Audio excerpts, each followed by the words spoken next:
Sebelum minggu lepas meeting yang lepas kita bincang chapter 6, iaitu proses yang perlu dilalui untuk membina pangkalan data. Pada minggu ini saya akan share slide chapter 7 berkaitan dengan relational model, ataupun kita panggil, kalau kita design database, apa model yang kita nak guna, ya. What is the model that we have to use to develop the database. Okay. So I hope everyone already download slide in e-learning.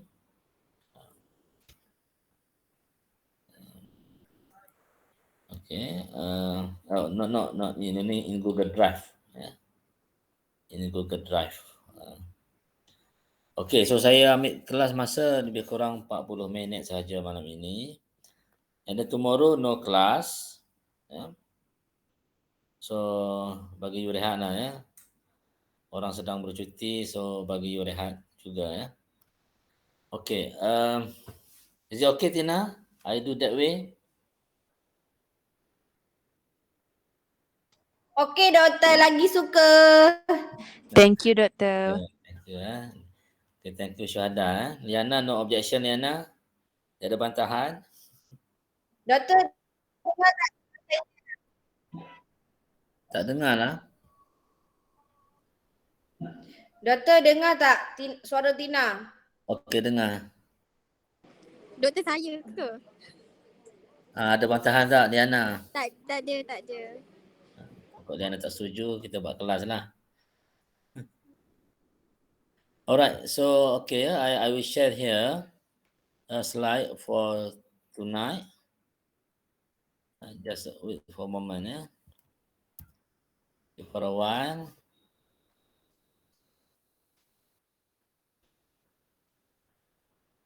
Ada rakan kita baru masuk ni, ya.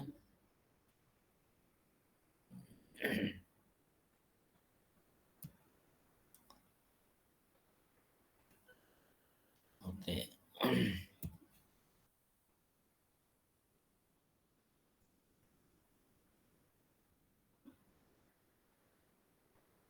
Alright, I will open now the slide.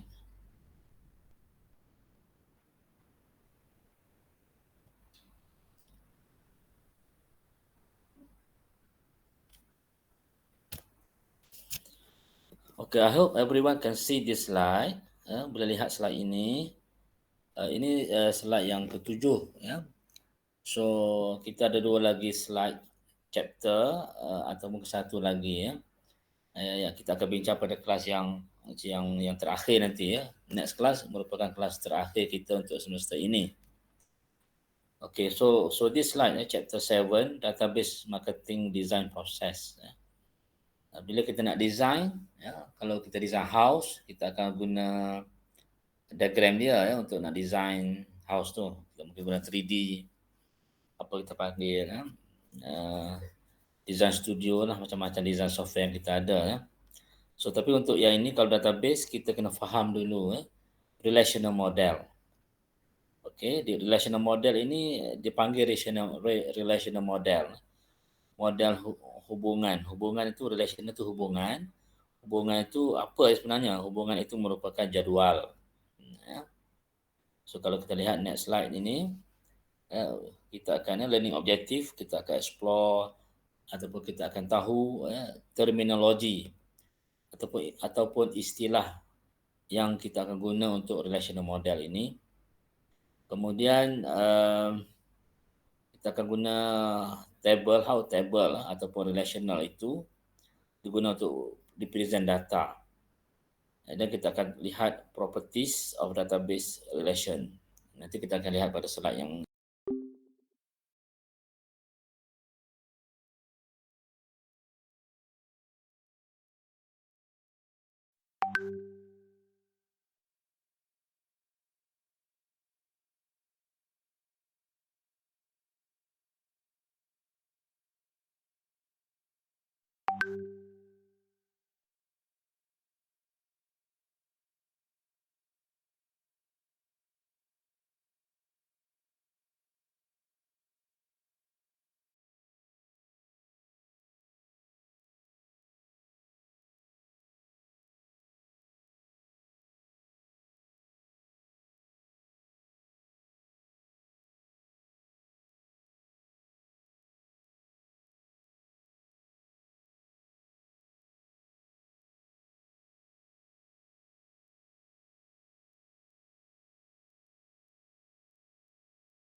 sel-sel itu, kotak-kotak pada jadual itu.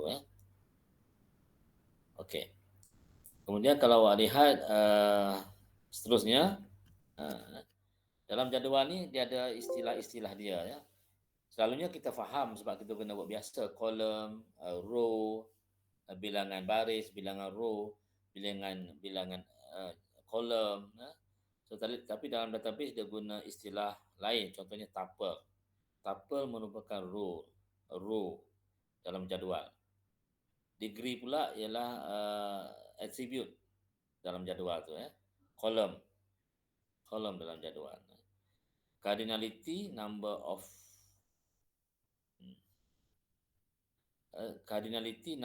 tuple, number of row, degree number of attribute. Attribute itu ialah kolom, number of column. Okey, relational database ialah koleksi jadual-jadual yang ada dalam database itu.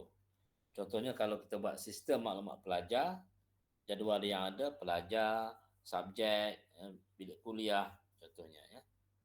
Kalau pesakit pula, contohnya di hospital, kita ada jadual pesakit, jadual doktor, jadual ubat. Itu jadual. Kumpulan jadual ini kalau kita akses sistem dia, kita boleh akses sistem maklumat hospital contohnya. Okey. So ini kalau kita lihat secara gambarnya. Okey. Iaitu kalau dekat jadual ini kita ada attribute tu ataupun kolom, branch number, street, city, postcode. Kita juga ada relation. Relation tu jadual keseluruhan. Cardinality itu number of row, kalau awak lihat di sini, dan degree itu number of attribute ataupun kolom. Ya. Ini ada dua jadual dalam sistem, contohnya ini sistem staff, ada dua jadual, satu jadual staff, satu jadual alamat.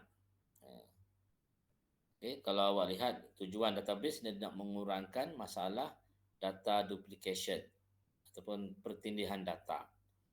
So contohnya kalau awak lihat di sini B003 ya. B003 tu ada 3 dimiliki oleh Anne, David dan juga Susan. Kalau kita tak asingkan jadual ini, maka alamat B003 tu 03 tu Main Street Glasgow tu dia akan ulang banyak kali dekat staff tu.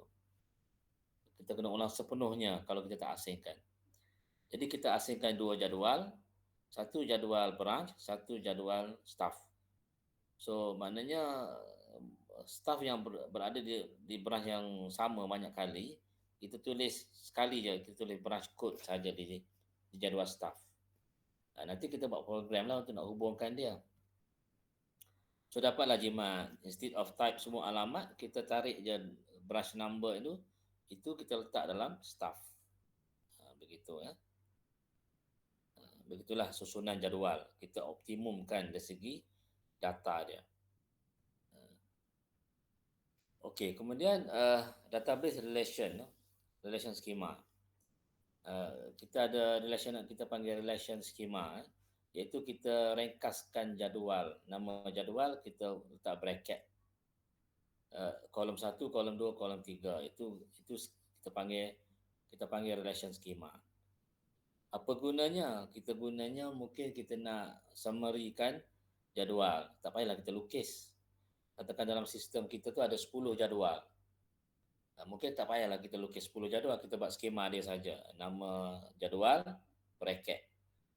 Kolom 1, kolom 2, kolom 3. Jadi jimat page contohnya ya. Kalau kita lukis jadual, mungkin ambil 10 page untuk nak lukis jadual. Tapi dengan kita tulis ringkasan guna relation schema ni, mungkin satu page sahaja. Begitu ya. Okey, so itu relation schema. Kita nak ringkaskan melukis database. Okey. So kalau kita lihat lagi properties of relation. Relation name is distinct from all other relation. So maknanya dia ada rule dia dalam buat jadual ni.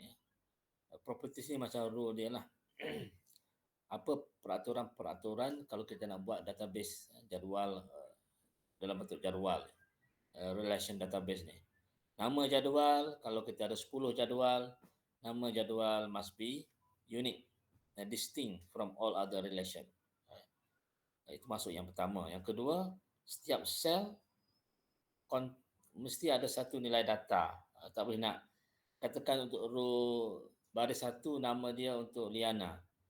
Liana sahaja, tak boleh dalam tu letak Liana, letak Tina sekali, tak boleh.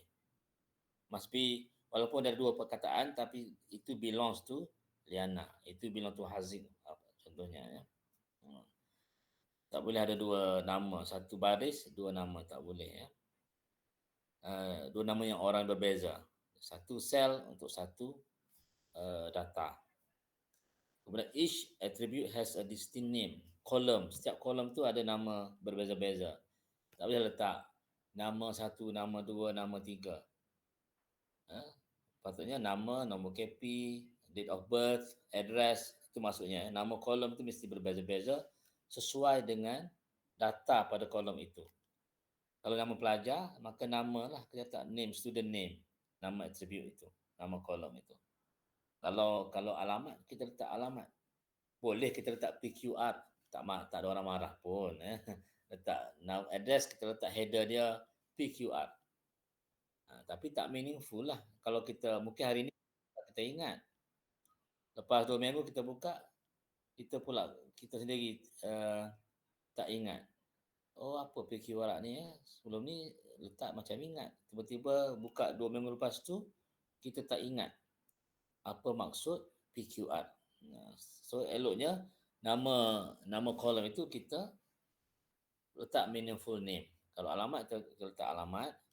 Jika untuk nama student kita letak name, student name contohnya. Ya. Value itu yang ketiga, yang keempat, value of an attribute are all from the same domain. Kalau kolom nama semua nama pelajar, tak boleh ada address di situ. Address cannot be put in the column name. Begitu juga for column address, do not put student name. Jadi data ni tak konsisten. Inconsistency kalau kita buat macam tu ya. Kemudian each tuple is distinct. Setiap baris belong to satu rekod, satu pelajar. Pelajar pertama, kedua, ketiga, keempat. Tak boleh pelajar pertama tiba-tiba baris 10 ada ulang balik pelajar yang pertama. Tidak ya. No duplicate data. Kemudian order of attribute has no significance. Susunan attribute itu susunan kolom. Kalau dalam kita sebagai human, eloknya kita susun secara tertib. Nama, nombor KP, alamat, kolom jadual itu. Ya. Tapi dalam komputer, dia tak apa letak mana dulu. Tapi seeloknya kita letaklah. Walaupun komputer kata, tak apa, tak susun pun dia boleh baca. Betul. Ya. Tapi sebagai kita, sebagai human, elok kita letak susun ikut ni. Order dia. Kesesuaian dia. Ya. Okay, each attribute has a distinct order of tuple. Each attribute baris pun tak perlu, kalau ikut komputer baris pun tak perlu sorting, attribute pun tak perlu, kolom pun tak perlu sorting. Tapi kita sebagai human, seeloknya kita boleh sortkan dia, ya, susun ikut senang nak follow, nama, nombor alamat. Kalau baris pula kita susun dekat alfabet A, B, C, ya, begitu. Okey, kemudian dalam jadual ini kita ada relational key. Kita ada pengenal dia. Untuk jadual pelajar, pengenal dia ialah apa contohnya ya, yang unik. Kalau kita guna nama, mungkin ada orang nama 2 yang sama ya, tak unik. Kalau kita panggil Haziq, mungkin ada 2 Haziq. Kalau kita panggil Siti, ada 2 Siti contohnya. Kita panggil yang unik iaitu mungkin nombor IC ataupun kad metrik. Ya. So dalam relational key ni ada 2 type, primary key and foreign key. Ya.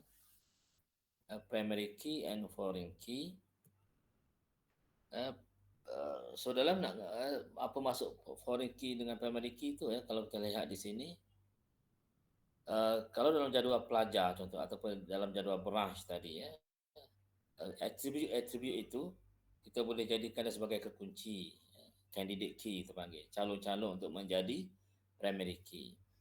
Tapi dalam kita tengok primary key itu kita melihat yang unik. Yang unik itu artinya yang tidak berulang. Yang tidak berulang. Yang tidak berulang. Okey, yang maknanya yang unik. Kalau nombor IC tak ada yang berulang. Satu IC belong to satu pelajar. Nombor metrik pun sama. Satu nombor metrik belong to satu pelajar. Okey.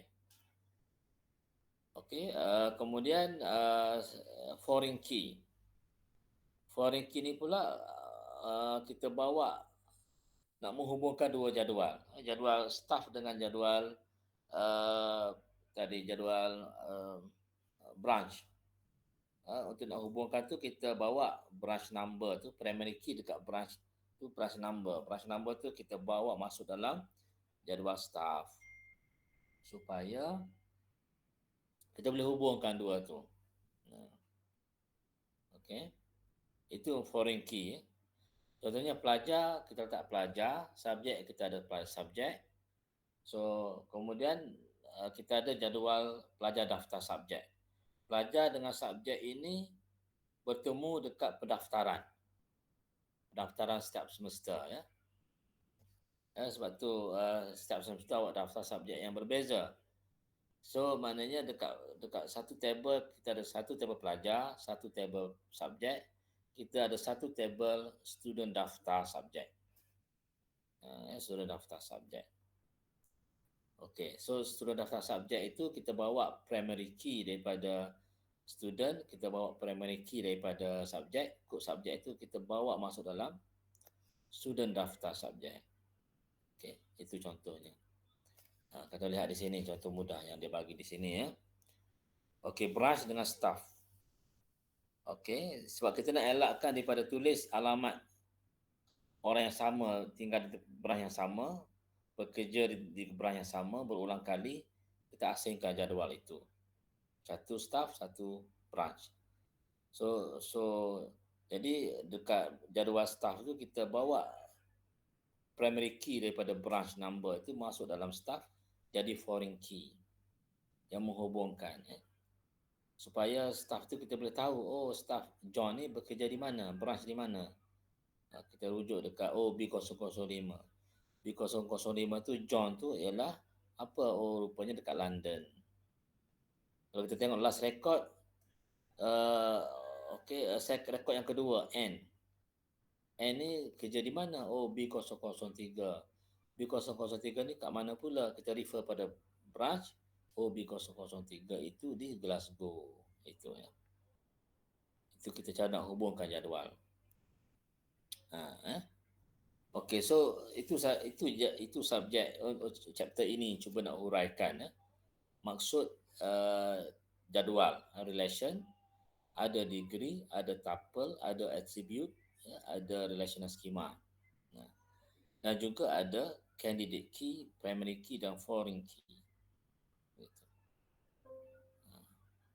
Itu saja slide untuk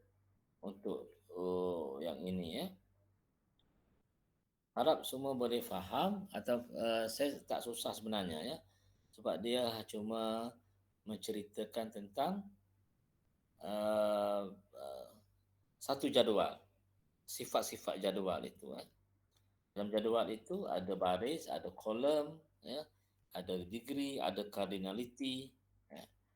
Kalau dalam bahasa database-nya ada tuple, ada attribute, ada degree, ada primary key, foreign key, dan ada relational schema. Ya, itu. Ya, saya ada pertanyaan tak? Doktor, untuk final exam nanti bila akan bagi tahu tajuk doktor? Dia cover chapter 6 sampai 9 ni. Chapter 6 itu proses design dia, step-step ada 7 proses dalam membuat database, ada 7 proses, planning, definition, ya, dan sampailah testing. Lepas tu chapter 7 kita ada slide. Dia dalam soalan final dia taklah tanya detail, dia banyak melukis jadual. Dia beri satu situasi ya. Customer datang order pizza dan sebagainya, okey dapat resit, dapat bill. Okey, lukiskan daripada bill itu lukiskan diagram database. So nanti next class saya akan tunjukkan caranya, contoh bagaimana daripada satu bill itu kita boleh satu senario tu kita boleh lukis database. Ya. Boleh Doktor. Doktor, nanti final exam punya past year question ada ke? Boleh share tak Doktor? Nanti saya share nanti. Nanti Thank you, nanti Doktor. pertemuan kita yang terakhir saya akan share dan selepas itu juga mungkin kita akan bincang. Saya akan bagi tip sedikit lah untuk final exam ya. Sebab final exam kita akan follow yang mainstream lah, kita exam sama-sama sekali ya. Nanti Doktor ada ke dekat sana masa exam? Saya tak sure ikut kalau space minta saya ada di sana, saya akan ada di sana. Tapi tak apa, kita akan bincang from time to time dekat WhatsApp. Ya. Alright. Any issue kita akan bincang. Any question lah, anything yang kita rasa perlu kepada penjelasan, kita akan bincang. Thank you Doktor, thank you. Okay, so can I stop here? Ya? Boleh Doktor. Alright, so okay, I stop here. I hope in next class we revisit again chapter 6 to chapter 9 very quick. Ya. Sepintas lalu. So that kita akan recall apa yang kita learn sebenarnya ya. Alright, so I think that's all for tonight.